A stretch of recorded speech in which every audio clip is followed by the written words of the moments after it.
Good morning. It is 9:07 a.m. on Saturday, the 4th of April, 2026, and I've been on trail for about an hour. I wanted to get up early, and so I asked my body kindly. I said I'd like to get up at 6 tomorrow, when I was kind of struggling to go to sleep last night for whatever reason, and was pleased that I got up at 6:22, and I was like, well, mission accomplished. Thank you. And I didn't make a clip last night, so given that it seems like this is like a good enough place to start from, I thought I'd go ahead and start. I was just listening to music for the first time in several days. I've been so engrossed in Harry Potter that I haven't heard some of my favorite songs for what feels like far too long. And I have to say, the first song that came on my shuffle really hit the spot. One of my favorite all-time bands is a British metal band, for lack of a more specific genre, called Tesseract, and they have this great song, perhaps my favorite song that they've ever made, called Of Matter. And I highly recommend anyone who might be curious, what does Kenneth listen to? Well, oftentimes, when I'm lucky, it's Tesseract. Other times, Ondosan or Charlie Robbins, Sincato. It's funny, like, I'm always listening to music, usually when I'm exercising, and I very rarely actually, look at what's playing. So I can usually tell the artist, obviously, but I don't actually know the names of many of the songs that I would probably say are my favorite, just because they're always just kind of zooming by. But I was just walking, and I was having a thought, and I was like, I should go. This is it. This is the jumping off point. I was having this thought about how I think emotions are fundamentally mathematical.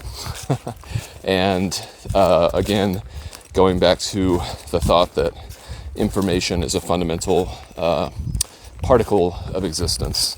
The it from bit philosophy. Shout out to my dude James. Thanks for sending that article. And yeah, didn't make a clip last night. I actually ran into two very wonderful people. Shout out to Blaze and Meadow. They were at this parking area in a very, very nice converted van. Big kudos to them for that. That looks like a great way to do something like this. And yeah, they waved me over and fixed me up an old-fashioned, and we had a good talk for at least an hour. I think I actually had written down something about the evening. I now have taken it to be a fun task anytime that I upload something to Notebook LM, I try to guess what the title of it will be, because I'm always tickled by whatever the synergized summation of my ramblings is. And so I've started to take to it to create my own summation of what I think I'm going to say based on the events that I'm recounting. And so, the one from last night, Blaze and Meadow, Old Fashions, and Bat Drinking Omens. So yeah, had a great talk with Meadow and Blaze. It's just about a little bit of everything.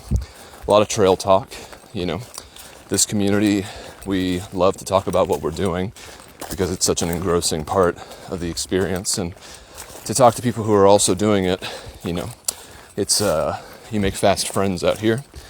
And talked a little bit about AI. I'm not gonna miss an opportunity to spread the gospel, spread the good news whenever I get the opportunity. And again, forever refining the most charismatic way to provide my opinions and thoughts on the matter. I didn't do much for myself.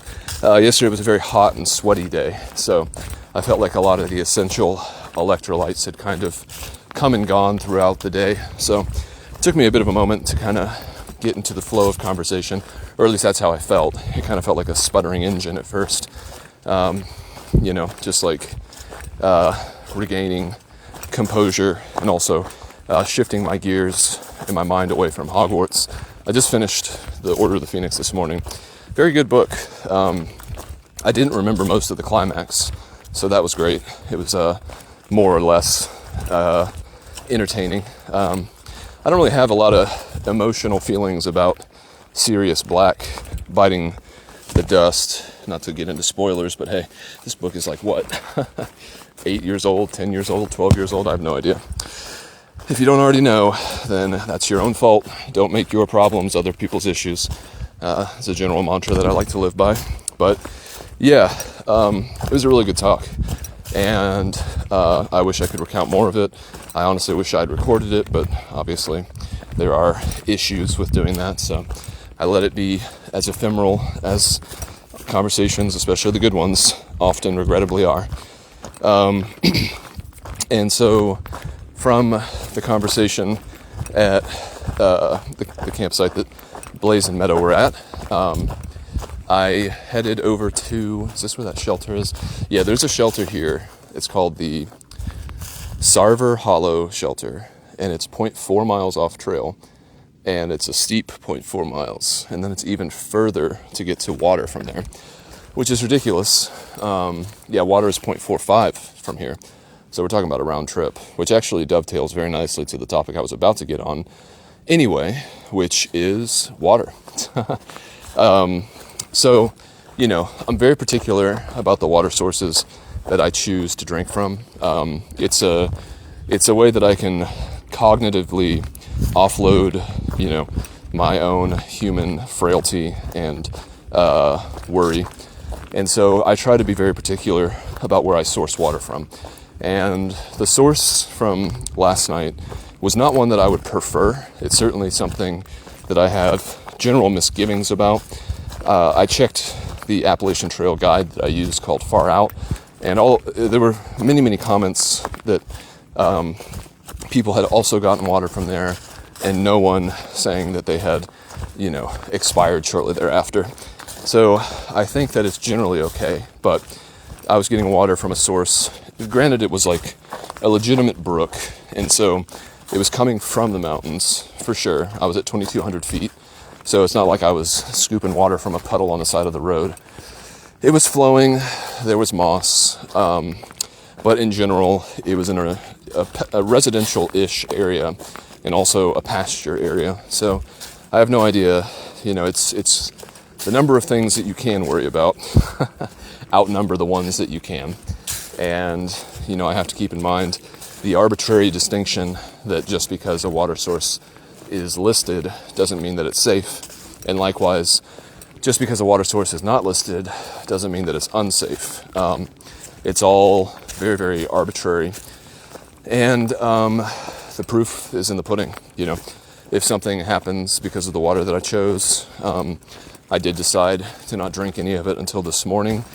I thought if I was going to get sick, I'd rather do that during the day when I have a little bit more control and I'm out of my tent. But we got chemicals, we got viruses, we got bacteria, we got amoeba, and that's just listing broad categories, not even into the specifics. But last night, as I went to the water source, somewhat begrudgingly, there was a bat circling me before I dipped in, and the bat was making laps and then lapping, drinking from the water itself. It was kind of cool to watch. I couldn't hear any echolocation occurring. I'm also not entirely sure that they necessarily use that for everything. To me, a creature that has eyes and conditions where it's still light, they're probably not depending on echolocation to source water. It could be strictly for nocturnal hunting. But in any case, the bat went and did at least 3 laps around me and then took sips from the water every time. And so I took that as an omen of something. I was like, well, maybe I'd prefer it wasn't a bat. Wuhan comes to mind, COVID comes to mind. bats harboring general diseases and things come to mind. But it was drinking, I think I'd already gotten water by that point, so it was drinking after me. But yeah, some sort of omen. We'll take it as a good one, I suppose. And I guess that kind of brings me to another note. Had a pretty good conversation yesterday at lunchtime with a guy named Bag Bowl. Shout out to Bag Bowl. He's on YouTube doing some cool work at Bag Bowl. And we had a long conversation, mostly about AI. And it was a very similar conversation that I've had with other people. And it was one that was mostly couched in fear and pessimism and a standing up of the status quo. I really think, just as Neil deGrasse Tyson will often talk about, the powerful, disruptive ability of technology with the metaphor, or not even the metaphor, but the historical recollection of what was called the poop problem, which, if you've listened to Book of Mormon before, you've heard it before, and if you haven't, you're going to hear it now. And climbing up some rocks. Let's hope there's no snakes in here. Be a good place to be if you're a snake. A little rattlesnake, a little copperhead snake. But basically, early 1800s, or maybe, I don't even know, I shouldn't say that. 19th century, New York City and London are becoming overrun with horse manure. It's a big problem. It's a public health issue. It's a physical space issue. It's a mobility issue. And top experts of the day are trying to figure out how to fix the problem. They're using breeders to try to make horses that poop less. They're trying to change their feed so that they poop less. They're trying to make new wagons so they can cart poop away more voluminously and more efficiently. Thank God for the ridge. Little ups and downs, but no worse for wear. So people are, worried. They're feeling pessimistic about the situation.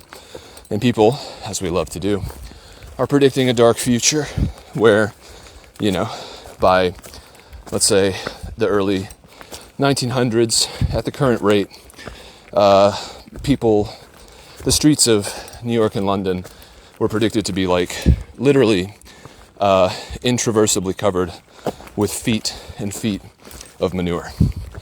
And so you have everybody concerned. I'm not sure to what degree this knowledge was proliferated given the technology of the time with newspapers and things like that, but let's assume it's analogous enough to how people generally view issues that are brought about by human tool use.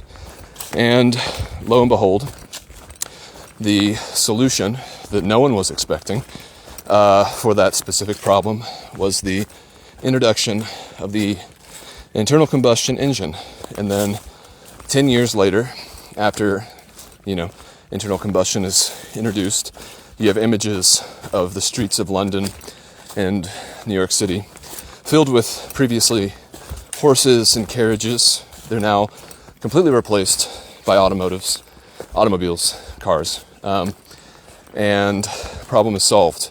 But it wasn't because of the efforts or the worries of the people who were trying to work within the current system, nor due to the fears and the negative forecasting that they were doing about the situation. The actual solution, which brought its own host of other problems, was completely unforeseen. And when it comes to AI, and it comes to the impact of what it will do for and to humans, and also where, as a technology, it is in the arc of its own maturation. I really just don't think that we have a handle on any of those things. And I've never been more content in my life to say I don't know, like I hear like a big thing that Bagbowl was saying was that he thinks that it's like basically the ultimate expression of the oligarchy, where this extremely powerful tool is being hoarded by those who are pursuing nothing but wealth and power, a tale as old as time. And honestly, in my opinion, an explanation that's far too simple to be the whole truth. To just throw your hands up and say, like, some human beings are inherently more evil and more selfish and more greedy than others in a meaningful way, I think is just like a very convenient way to simplify a problem that we honestly don't have all of the variables for and can't hold within our minds in a meaningful way. Like, I have my own views, I have my own opinions, I understand what my information is, what my biases are, and what the limitations of my ability to predict a likely future are. Like, again, I'm a moron, like, I couldn't be less likely to be correct about anything that isn't just a pure report of my own personal experience in life. As Peter Diamandis says too, experts are people who can tell you exactly how something can't be done, but they're seldom people who actually are innovators or, avant-garde, like, leaders. They're I don't know, what are they? They're gatekeepers, And listening to Bagbowl, respectfully, I had this sense, I sensed that there was a lot of ego wrapped up in a lot of the things that he was saying, not necessarily in like an arrogant way at all, but more so a self-preservation form of ego, because I think that pessimism and a certain type of nihilism and this refrain that I hear quite often about how the world is only getting worse, which I personally have never seen very much evidence for.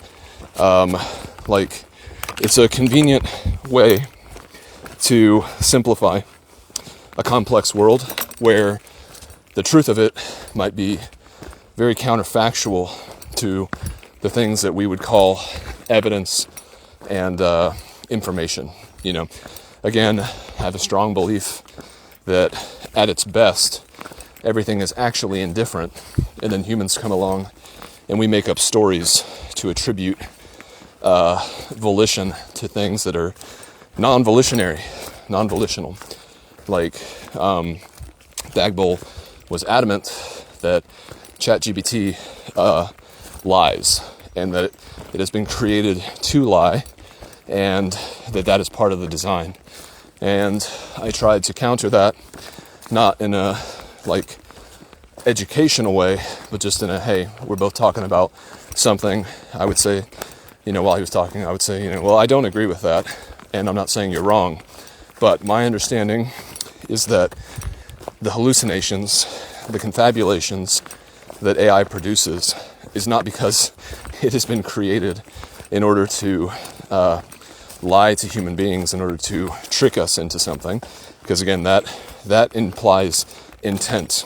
And ironically, a lot of the people who think that like AI is like a malicious liar, if you're actually ascribing something like intent to it, then what you're doing is actually saying that I think it's further along than it actually is, because intent would require some level of consciousness, some level of sentience, like that's a intent implies that there is one who has intention, and if that is true, then that means that AI is an entity with its own goals, which I don't really think that it is yet.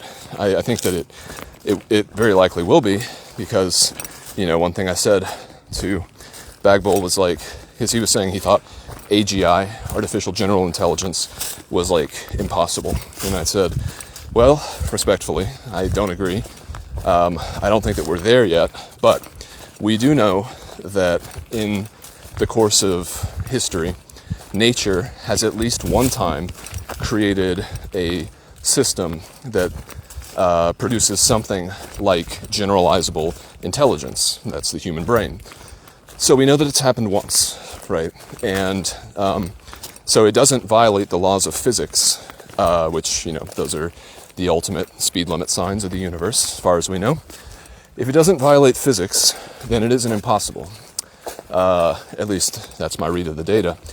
And so when it comes to artificial intelligence, again, while I don't think that we're actually at that AGI point yet, because I think that would be pretty undeniable, again, it's kind of like that transition from worrying that you might be sick to the full knowledge that you are as soon as the symptoms actually kick in. I think that as soon as AGI is achieved, it will be something that is, undeniable.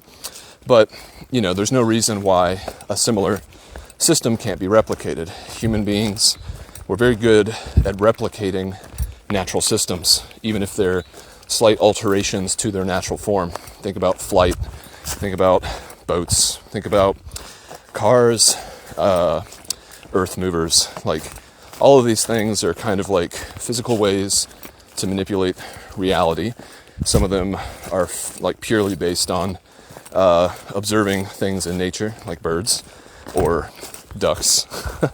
Maybe, I don't know. I don't actually know what might have inspired the first boat, but I'm sure it was some human being standing on the shore and watching something go across the river and wishing that humans could adeptly do that as well. But in any case, it's just interesting to listen to arguments against something that appear to be almost completely fundamentally based in pessimism and fear. And I was just thinking, respectfully, not to highlight Bagwell in particular, because it's not like he is especially negative or pessimistic. I like the guy, but it's not the first time I've had this kind of conversation with somebody. And so, to me, in my small sphere of samples, my sample size is small, but the fact that this is a common way of believing means to me that there's something biologically cheap about it. It must satisfy something in a way that requires very little effort, but also arouses a very high emotional response. Because really, at the end of the day, most of the times that I've had these kind of conversations, people will give broad pronouncements that are very simplistic again. Like, they'll say that everything is evil, or that AI is stupid. They'll use a word that is very low in descriptive power, but very, again, broad in emotional impact, Like, you're seeking, rather than to scientifically or logically extinguish something, you're trying to arouse emotions in another person and either create them, make them fight you emotionally, so that sort of the actual topic of discussion can become more of an ad hominem argument, where all of a sudden it's like, well, if you think AI is stupid, and I think that it's not, then by extension, then that must mean that I'm stupid if I think that AI is not. And, not grasping onto any of that low-hanging argumentative fruit. I am in a certain sense fascinated when I hear these arguments, because they just don't sound like arguments. They just sound like an adult expressing fear. Like, children express fear with, unbridled emotion, and adults, through the course of their life, to varying degrees, have developed more complex linguistic ways to describe fear, and also to infect others with it. The thing about a tantrum is that rather than having to deal with the feelings inside of yourself internally, you externalize everything so that people have to soothe you.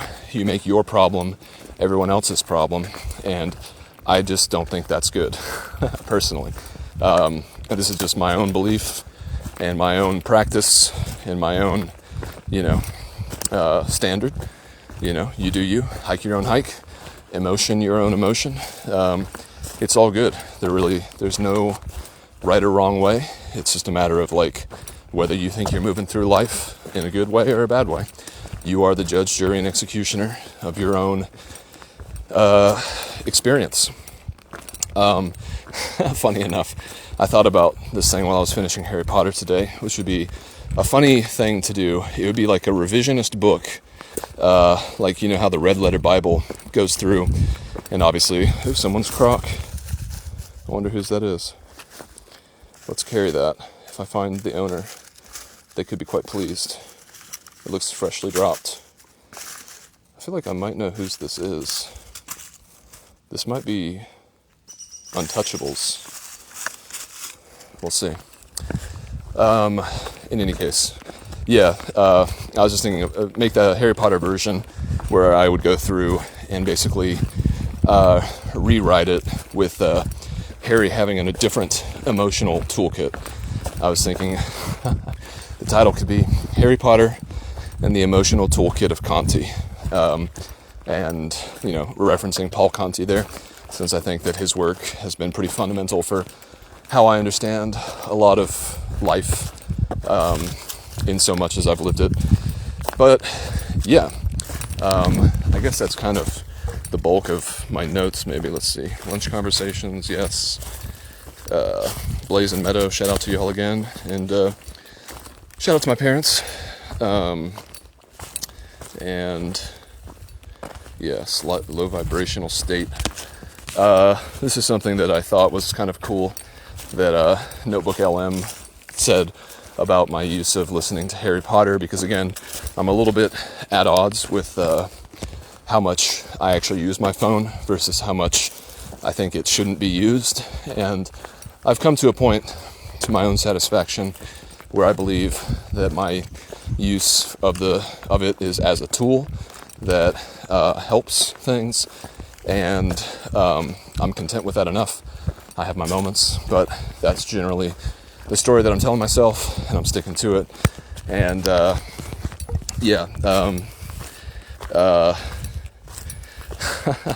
because I was talking about how I had been listening to Harry Potter with the thoughts of Stephen King's recent book that I listened to. I'm kind of realizing right now how far ahead of me Untouchable actually probably is. I'll carry this for a little bit, I guess. It's very unlikely that I'll see him. They left the day before I did, so they're at least 20 miles ahead of me. However, I suppose that I might see them considering the shortcut that I'm taking today. But anyway, yes. Notebook LM described what I was doing as a meta-analysis and literary critique as an anesthetic, and I was like, man, that really is what I'm doing. Listening to Harry Potter, the thoughts that I'm having, it's because of cognitive load and things like that, what it does is basically offers me a different thing to focus on other than maybe my knees or my shoulders or the water supply that I have or don't.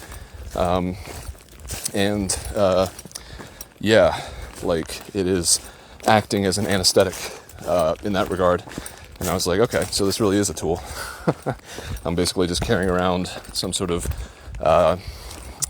anesthetic. Music is that way. Podcasts are that way. Audiobooks are that way. And I should take a picture. This should be Walmart maybe for this. The way that I'm carrying what I believe is Untouchables Birkenstock. I'm pretty sure I saw him wearing these when we were at Angel's Rest Hostel. And I'm sure he'll be happy to have it back if indeed it is his. But I'll need to put it somewhere on my pack here soon because I can't carry it like this for much longer. It's just not very convenient. Let's see, is that gonna fall? It looks like it is. Okay. Anyway, so that's the in Harry Potter. There's this concept of the pensive, which is where you take thoughts out of your brain and then you put them into a little bowl, and then you're able to not have that thought in your head anymore. And I think what I basically just did was get all of the thoughts at the top of my head out, and for all intents and purposes, my recorder is my pensive. And I also just saw somebody ahead of me, so this might be their shoe. Certainly more than one person out here who could have Birkenstocks. But yeah, so chronologically, yesterday, let's see. I felt good yesterday. It didn't feel quite as hot, although it was quite warm. I woke up wherever I camped. Yes, I do recall. Pretty much a heads down affair, I was really just listening to Harry Potter for the entirety of the day. Had the nice conversation at lunch with Bag Bowl, and then pressed forward another, I don't even know, lots of miles. Does this person look like they might be missing a Birkenstock? I'm not sure, maybe.